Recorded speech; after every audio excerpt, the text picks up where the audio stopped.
Good day, folks. Welcome back to Chroma Squad with me, Cornish-knight, as I do a quick review of the game and just some general channel update information. Now, first things first, let's do the sort of update information. My channel will have some new series coming out. Predominantly, it will have a new RimWorld series called The Last Few, which is basically a heavily modded RimWorld series based around biotech and 140k, and that should be starting on Wednesday.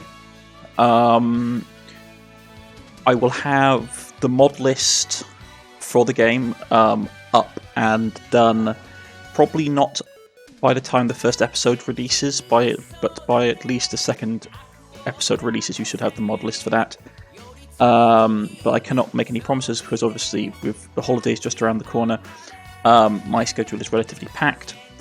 We'll also have a new series as well after the end of Scarlet Hollow episode 4 on Monday.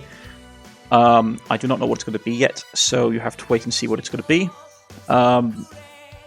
But yes, going forward, we have a couple of new series on the channel. I have been looking forward to basically getting Dwarf Fortress on the channel as well, but I just want to try and get a sort of basic understanding of how the game sort of functions on Steam before I sort of dive into it proper. Besides that, the channel has been going very well, and thank you all for supporting it. It helps me a lot.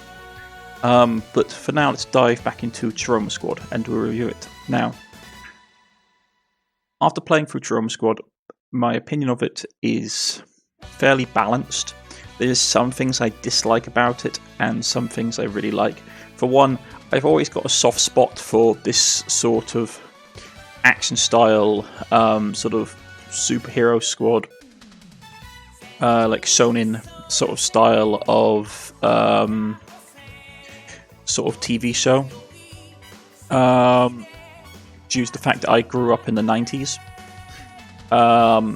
when like with Power Rangers and all that, those kind of things. So this has a very sort of soft place for me. I do remember watching Power Rangers as a child on television. So I do like the overall theme. I do like the branching plot lines of the game. The fact that your decisions that you have. One thing I will say is that they don't really explain it. But I'll show you here. For example, let's go with Game Plus and load our existing save, which is this one here. This is basically Game Plus, which basically kicks the game back over, and you can start playing it again with but you keep all your levels and all your equipment, which is pretty cool. I mean, it definitely makes it more challenged, that's for sure. But the thing I will say to you is this. The messaging system, like the choices you have in this actually fairly are quite impactful about how far the game goes and diverts from the narrative depending on the choices that you make, which is not something it tells you, which I do think they should basically sort of give you a hint that you, by answering fan messages, some of them will have more impactful decisions than others, or just to basically give you a warning that basically answering your mail can basically have an impact. I think that'd be a good thing to have in the game. But besides that, I do like the plot. The plot is well written. It is very sort of that 1990s, like 90s kind of superhero team like plot line. A little bit predictable, knowing that like basically the prop in the room actually is not a prop; it's actually something else. Sort of can slightly see it coming. But overall, I really do like the plot of Chroma Squad. I think it's nice. I think it has enough variety, replayability that you can go back through and play through the game again. There are one or two things I'd like to sort of slightly sort of tweak about it. Like I said, I'd liked it so that you sort of knew going into advance that answering the messages could have consequences, because it can take players by surprise where they just answer a random message and then it completely shifts the tone of the game. So something like that would be good. Besides, like for the first off, plot, really like the plot. I also like the fact that the game can be played in several languages. Like the settings aren't massive, as you can see here. You have a couple of things: music, audio. You have a few languages, video settings, that kind of thing. It's pretty basic, but it's solid enough for a game of this type. So far, I like both the story and the general settings options. Combat is fun, especially it gets very tactical later on into the game. If I was going to make any comment about it, though, I would say that just like general lack of equipment that helps boost your mobility is frustrating. There's one item that you can always get that increases your movement, but it becomes almost a necessity if you have a character like my Assault character who had reduced movement. I do feel that you're penalised quite heavily for having reduced movement in this game, which is not something I'm a massive fan of, to be honest. I always think that you shouldn't be over-penalised for picking certain character decisions. But that's just me. So, combat I like. It's tactical. It's it feels very much like a sort of Sonin, like Power Ranger-esque fight scenes. I like all the quotes and all the sort of like the mech battles are very nice. And like the different like directing leads that you still like trying to get to follow your direct instructions are very, very good. I like that side of it. It makes it a very goal-orientated playing style, and I like the fact that you don't have to go after the director's orders to get bonuses, but you can to get bonus fans, which is very nice. If I was to make one comment about the combat that I'm not a massive fan of, the fact that I know they're keeping it to the whole Power Rangers aesthetic, which is why you have the different colours being associated with the different... Well, technically you can change the colours, which is nice, but it's the fact that you have to have dedicated roles. Like you have to have one Assault, one Leader, one Support, one Techie, one sort of skill-based user. I think that having the ability to pick and choose which classes you had in your team would have been very nice, and for those classes to maybe have an impact on the story. For example, maybe you require, like, basically you could have a mission where it requires, for example, like for Techie to do something, and having the Techie there for the battle makes it a lot easier. Or not having the Techie for the battle means that you have to do it a different way, so it makes the fight more complicated or more risky. That kind of thing would be nice.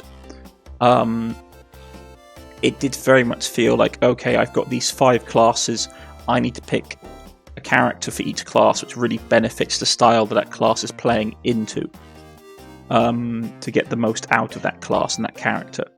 Which is something I don't mind, but at the same time, you don't have characters retiring or getting permanently injured, so it just feels a little bit too meta for my liking for this kind of game. It would have been nice to have a bit more like variety, or just have the thing like you have to have multiple stuntmen because a stuntman gets injured, or like if you got a character knocked down in combat, it would have been nice if the character had to basically rest or chill out for a mission or so to sort of get back into the fight.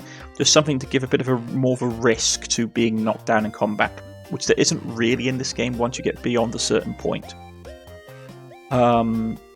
Besides that, I will say that when it comes to the equipment, I'm in two minds about it, which is that a lot of the equipment that you craft in the crafting section, unless you're leaning, in my experience, unless you're leaning heavily into certain stats, for example, like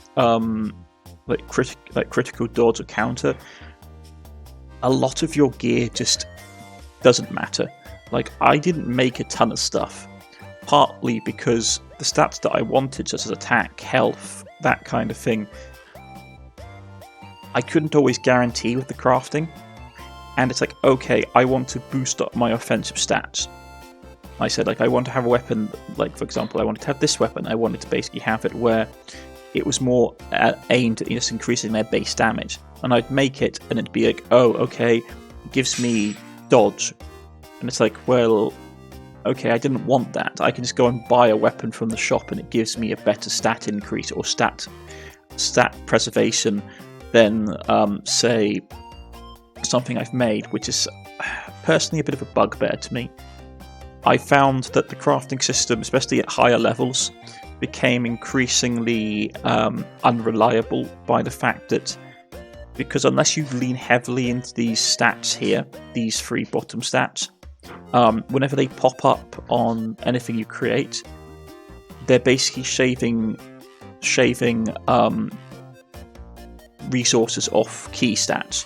So, like, it would be that I would just become really frustrated by the fact that I just couldn't craft the materials that I wanted to get certain key stats up. Like for my assault character, for Mike, I really wanted to make a nice axe, but could I actually get one that had the good damage output or the good attack? No, it kept on coming up with like critical or dodge or counter, which is fine, but if you're not building a character, if you haven't spec'd your character with the skills to go for those things, because some of those classes really require you to pick skills which are dedicated to being better at countering or better at dodging, it becomes a bit problematic, which is why I'm sure those of you who watched towards the end noticed that I was spending a lot of time just buying stuff from the shop, because I saw no point in crafting things. It's like, okay, I can either craft an item that has stats which will probably degrade my character in the direction I want to go, rather than just buy something which overall does what I want to do. And that ties into one of the main issues I have with this series, is the crafting system. Personally, I like the ability to make items in games and upgrade them. I like the fact that we could upgrade the mech with different parts. I thought that was really, really cool. I like the fact that we could craft our own gear and put it on our characters, and you could visibly see the change. I like that a lot. I like seeing that our equipment and stuff changed with you putting it on, which is not something that happens in every game like this. What I didn't like was that I didn't like the fact that some resources definitely felt more like a primary resource than a secondary resource. Let's give a good example of this. Throughout the entirety of the game, cardboard basically feels like cardboard definitely feels like one of those primary resources that you have to have for everything. And as you can see, it gets harder and harder to get. Towards the end of the game, I had like a ton of alien carapace, black goo, energy cores. That's fine. I had no nanometal, and that was because proportionally I found that the drop rates for cardboard and its higher forms, such as woodboard, metal, and alien cardboard, just became harder and harder to get. Be it from the packs that you had to buy, to the fact that it hardly ever dropped out of stuff that was recycled. And it was annoying because the best gear in the game, a lot of it, like the helmet and like the top tier weapons and the better gears for your mechs all use nanometal, which becomes increasingly cost prohibitive to get. I would have preferred it to be, for example, like nanometal was not as in demand, or some of the other materials were more in demand, just so that it was spread out, because especially towards the end of the game, I was constantly running into that brick wall where I couldn't get enough cardboard to basically make... I was like, okay, I had to pick between my mech or my actors. if I pick my actors and they make a weapon or something out of the nanometal, there's a good chance that it's not going to be as what I want. So I'm better to invest in the mech, and that's what happened. And that sort of ties into the frustration I had with the crafting system, where your stats, if you crafted something, it wasn't always like, there was a very good chance that the weapon that you crafted or the gear that you crafted would actually have relatively negative impact upon your character. And it was easiest to buy a weapon or a piece of clothing from the shop to give to your actor and use that nanometal on your mech, which wasn't always the best thing, because obviously the mech has you don't have very many fights with the mech in comparison to how many fights you have with your party. I don't know, I just felt a bit disappointed that, like, late game, the crafting system sort of started to show its limitations, and the fact that you did have bottlenecks with one or two key resources. Well, you had one key resource, really. You had cardboard, and it became a narrower and narrower bottleneck for to produce it, which I wasn't that happy with. Make it more expensive. Make it something that's very limited to a certain tier. That's not a problem. But don't make it a key resource and then make it a really heavy bottleneck to get that key resource, because it just makes it a pain, in my personal opinion. Especially when you sort of see how much stuff we had left over at the end, where we had like so much of the other super rare materials. I mean, for Peter's sake, like, the energy cores take 2 things to make. It should be harder to make something that requires 2 elements to put into it than, say, nanometal, which only takes 1 element. I just found it frustrating because so many things are tied up with this one resource. Besides that, crafting system is good. To summarize, I should say, game. If you like games like XCOM, but you want a more sort of like slapstick, doesn't take itself quite so seriously game, Chroma's got us for you. Combat is nice, has weight, all the characters' attacks feel like they carry a punch, sound design and music in the game is good. So I like the combat. Certain penalizations for, like, I think movement is a bit maybe too vital in this game for the penalties you get for having low movement. I know you can throw people around and stuff, which is how I sort of counterbalanced it. But I do think that there's a slightly too much reliance on having high movement stats. So overall, I like the combat, I like the music, I like the plot, I like the ways that the plot can basically diverge in various pathways, which gives a lot of replayability. I like the mech combat. I think that is very nice. I would have liked to experiment more with the mech combat, but the core mechanic that you have, which is basically the sort of hit bar and that kind of thing, really lends itself to a particular build style, in my personal opinion. Unless you're going like you can either go sort of core mechanic system with the mech, or you go ability system with the mech. And I found that the core mechanic system of basically raw damage multiplier and finisher move was superior to having like loads of abilities. But that's just me. So I like the combat, I like the plot, I think the music is good, I think the whole feel and theme of the game is really good. I don't like the crafting system. I think for the first half of the game, the crafting system works fine. I think it does its purpose and it does it well. Later on in this later half of the game, I found that the crafting system became more and more of a hindrance rather than anything else. The fact is that you couldn't, at higher levels, sort of pick what stats were randomly generated, or at least sort of like what categories were randomly generated into. Like, I would have preferred, it's like, okay, I want to have like an offensive built item. I'd like stats that help towards that. I don't care if they're randomized, but I'd like them to be in like that category, rather than going, okay, you've built a great axe that basically helps you dodge. And it's like, but that doesn't help my character build. It's like, no, it doesn't. So you had to scrap it and start again. So yeah, I do feel that the crafting in late game became more of a hindrance than anything, or just became, I suppose in higher difficulty settings you would have to rely upon like the crafted items more.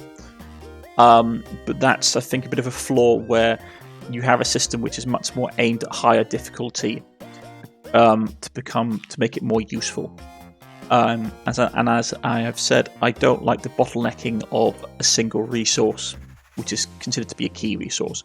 I think that's basically, I think that's a bit lazy by the developers, to be honest. I think that you should make, if you have high-end level resources, they should be all as easily obtainable as any other, especially one where you need it for so many late-stage things. Having it bottlenecked just makes it like you're just artificially putting a choice into a game where it doesn't need it. It's like, okay, do I invest in the mech or do I invest in a weapon or piece of armor? And then you have the other flaw with the crafting system comes up again, which is that at higher levels, the weapons and armor that you craft tend to be inefficient if you're not playing on harder difficulties. They tend to be sort of actually flawed for your characters. So it's better just to buy stuff and invest in your mech. I don't know, it just feels like a bit of a contradiction in design to me. So, to summarise, what do I think of Chroma Squad? I personally like it. I think it's a really good game. Definitely sort of like 8, maybe like a solid 8, maybe 9 at a push. There are some things that pull it down from being sort of like top tier category for me. I would definitely replay it again, just because I enjoy that kind of thing, and I like the fact that the Game Plus you can go back into the game with the higher gears and experience the different plot choices and that kind of thing. But yeah, I definitely recommend that you pick up Chroma Squad. It's been out for a while, so it's relatively cheap to pick up. And if you like XCOM, but you like XCOM or you like that style of game, it's definitely worth your time just to check it out. Or if you're a fan of the shonen splitting, if you're a fan of the shonen sort of genre of sort of mangas or animes, shonen as a genre, then it's very much something that you should try. I do like the game a lot, so this game I think is well worth my recommendation, and I shall see you all again next time. Thank you for basically watching my review and listening to my channel update, and have a lovely day and a lovely holidays. Goodbye.